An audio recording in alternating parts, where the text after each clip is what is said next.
Internationally acclaimed author and life coach Dr. Cindy Trimm is in Kenya for the Standard Group's Eve Sister event, which will be held in Nairobi tomorrow morning at the Hilton Hotel. Dr. Trimm's work encourages people to discover themselves and their true potential by harnessing the power of their words and thoughts. KTN's Ann Kiguta sat down with the top international motivational speaker. Dr. Cindy Trimm, thank you for speaking to us. Why don't we begin with your life story? Tell me about growing up and what it is that made you who you are today. And I grew up in a single-parent home. My father left my mother when I was 2 years old. And but the beautiful thing about my mother was she gave me everything I needed to be a contributing member and a successful contributing member of society. I grew up number 6 of 7 children. I was the littlest, the shortest, and they were pretty tough as brothers and sisters. And so I learned the art of negotiation. And I discovered that everything I needed was given to me not at birth, but at conception.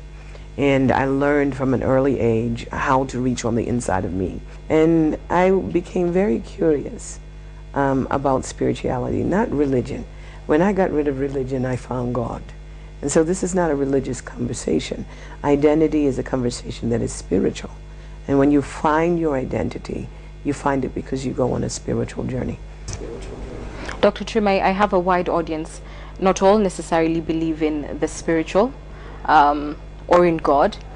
How could you simplify, if you like, these truths? So when I speak of spirituality, I'm speaking of people such as Nelson Mandela, who used one principle, and it was the spiritual principle of tolerance, turn the other cheek, nonviolence, and he used a spiritual element. We look at someone like Nelson Mandela, who turned an African nation around. What did he use? He leveraged something called culture. How did you then, you said it began at the age of 8. How from 8 to where you are, did you transform all these experiences you were going through into something you can teach and coach? Mine was an interesting journey. It was like putting pieces of puzzles together. And I think that mine had to be an interesting journey because it gives me the ability now to create human development technologies to help people to make sense out of their lives, because I know what it takes.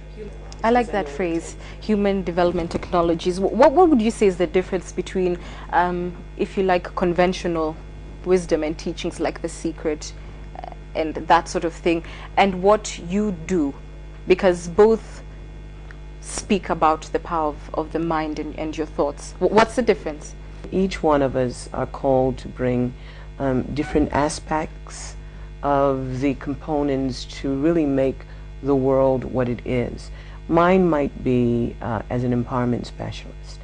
Yours might be as a honest, dynamic media personality, because that's how I see you. Very dynamic, very bold, very aggressive, but very present, very level-headed. And you share what I share. You have a need to articulate and help people to discover solutions and answers. And I do something that's very similar that you do, but we're doing it from different industries. We're doing it from different dimensions.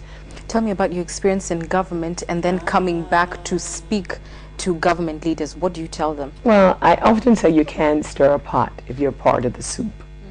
And so I come as an ambassador, I come as a diplomat, and I understand how the world works on many, many different levels. I've experienced success on many, many different levels. And I've come to bring my piece of the puzzle. Prayerfully, I'll be able to help to articulate and bring some solutions and maybe bring articulation to what already exists in Kenya. One of them is the true wealth of nation, the true wealth of nations. That's one of them. The empowered woman. What happens to society when you empower women? And I believe that if the UN has decided that their 2015 goals is the empowerment of women, and 196 countries has embraced these Millennium Goals, And then I had an opportunity to flick through the 2030 goals. And right there, you're dealing with equality issues. And I'm saying that Kenya is further ahead than what it can ever imagine. As we wind up Eve Sisters this Saturday, your compelling reason why every woman in Nairobi and beyond should be there. Listen, the hand that rocks the cradle rules the world. But if the hand is broken, what happens to the world? That's it. Thank you very much for speaking to us.